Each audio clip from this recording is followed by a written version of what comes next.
മുരിങ്ങക്കായ കറി തയ്യാറാക്കാം. അപ്പോൾ അതിനൊരു 3-4 മുരിങ്ങക്കായ മുറിച്ചെടുത്തിട്ടുണ്ട്.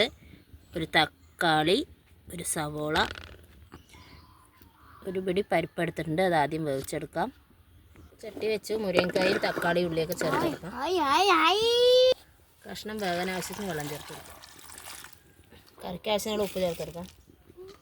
1 സ്പൂൺ മഞ്ഞൾപ്പൊടി, 2 സ്പൂൺ മല്ലിപ്പൊടി ചേർത്ത് കൊടുക്കാം.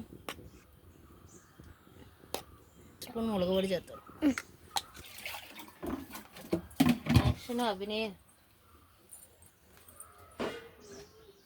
പരിപ്പ് ചേർത്ത് കൊടുക്കാം. അരപ്പിന് 1 മുറി തേങ്ങ ചെറിയെടുത്തിട്ടുണ്ട്, അരച്ചെടുക്കാം. പരിപ്പ് ചേർത്ത് കൊടുക്കാം. വറുത്തിടാം. എണ്ണ ചേർത്ത് കൊടുക്കാം. കടുക്, പരിപ്പ് ചേർത്ത് കറി നല്ലപോലെ സളിച്ചിട്ടുണ്ട്. മുരിങ്ങക്കായ പരിപ്പ് കറി റെഡി ആയിട്ടുണ്ട്.